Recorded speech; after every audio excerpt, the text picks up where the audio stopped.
Rail. Thousands of people, and the anger on the text line here is palpable. Will that backfire on the unions, I wonder? I don't blame people being angry, and I feel very sorry for people being stranded this morning. But I think their anger is misdirected, and I think people need to think and look carefully at what's going on.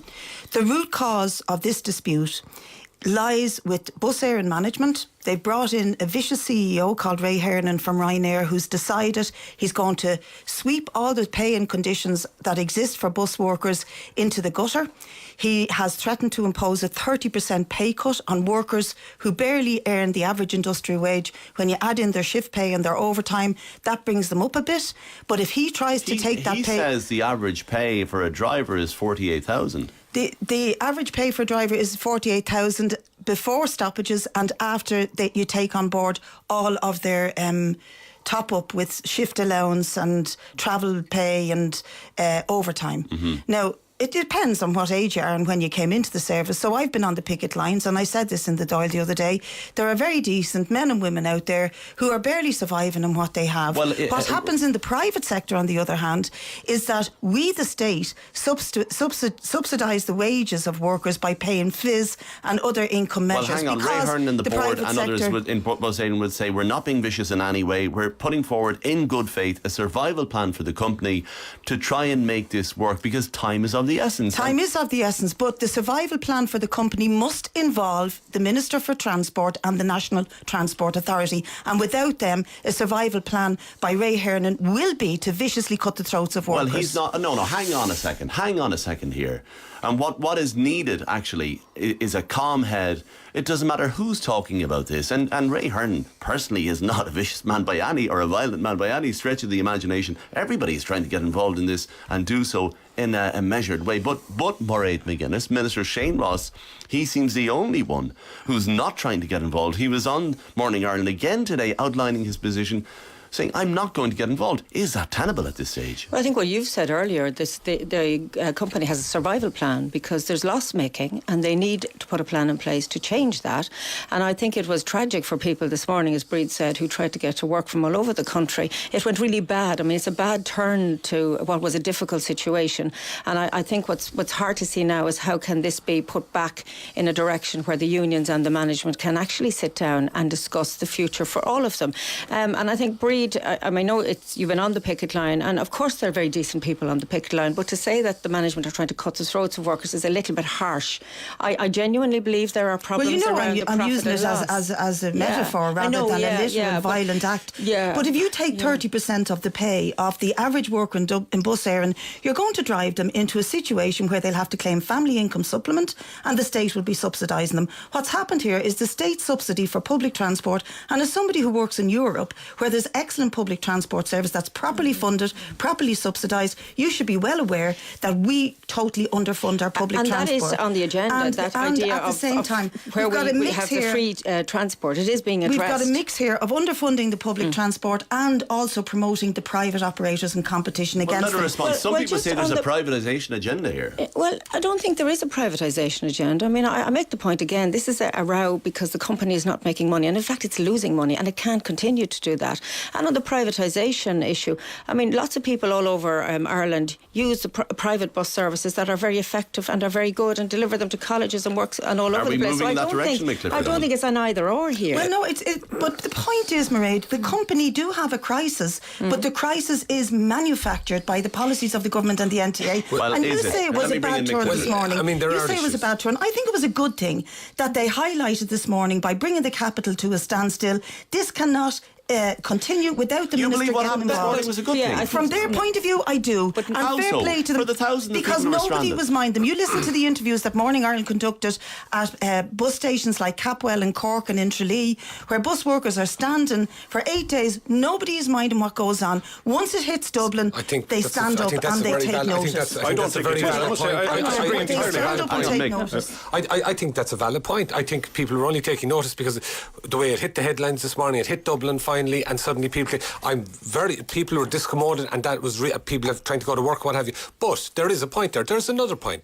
Yes, a bus driver, when you consider overtime and everything, comes out an average of 48,000. Bus driving is a responsible, tough job, and it should be recognised as such. And simply because you don't require a university education or anything for it does not take away from it. And the idea that the problems that are there now should be heaped on drivers and workers for the company at a time when everyone else in the public sector is looking for pay increases, when we're supposedly coming out of a recession, it's simply not But on. they're facing insolvency, aren't they? I fully support the bus drivers. I think they have a cast iron case. I absolutely agree with most of what Brid said. I disagree with her strongly on the secondary picketing. I was involved many years ago in my own trade union, the National Union of Journalists. Secondary picketing is not on because its legality is open to question. And look, 4 o'clock this morning, it emerged that this would happen. You had many people this morning, including, by the way, elderly people trying to maybe to get to hospital appointments, youngsters going to college and school and all that kind of thing. I know the same is happening down the country, and I also appreciate there's people who live down the country and say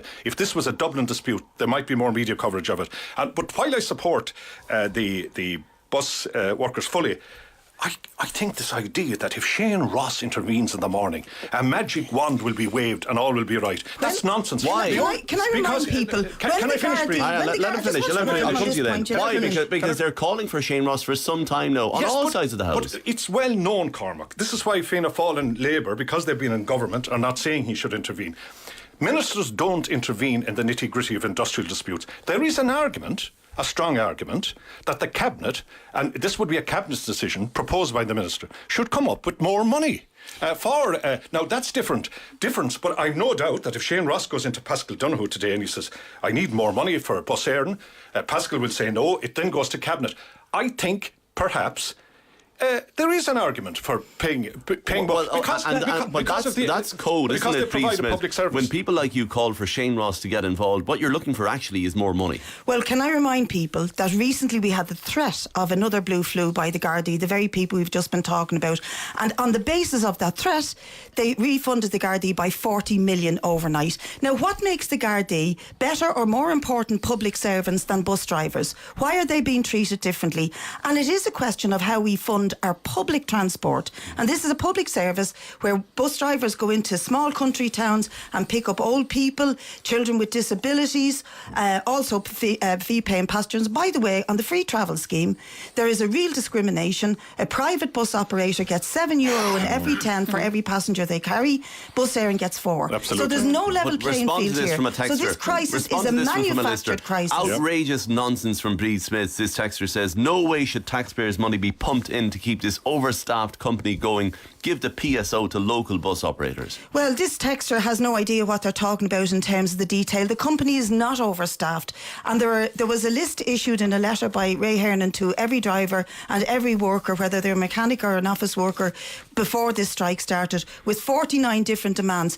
They are negotiable, but what's not negotiable is the reduction of workers' pay by 30% or even anything like it. Maureen? But I think the problem with all of this argument is that it suggests that everything's perfect in the company and that if you give more money to it, that'll solve everything. No, Maureen, but I think there are internal problems that probably need to be addressed. There are. And that no matter who you... And I think the politics of a minister coming in, I mean, I don't quote Bertie Hearn often, but he was very much against Shane Ross coming in. Intervene and give the Gardaí 40 million to settle their pay It has claim. to be resolved between the management and the workers. The core problem here with It's this an is issue to do with the hang Minister on. for Transport. the core problem here is that some routes are not economically viable. If you live in rural Ireland, the state has to provide you with a public transport system. You're paying your taxes, and if you live in some parts of rural Ireland, that bus service, that public transport service has to be subsidised. Now, if the mistake was made in deregulating it, of course it looked good at the time, open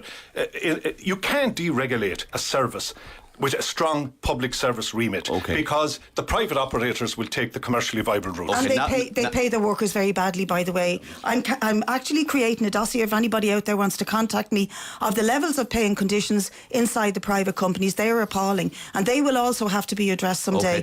And I think the bus drivers may have to repeat what they did this morning if Shane Ross doesn't act. But I don't think we should denigrate the work of many private operators who provide an excellent service to lots of people who have none. The subvention is still less than what it was in 2008. It is. That's the core problem. The core problem is the state subvention. Can we move on now that we've fixed the easy stuff on the agenda? Can we move on to the hard stuff? Article 50 has been triggered this week. This morning we got the guidelines from the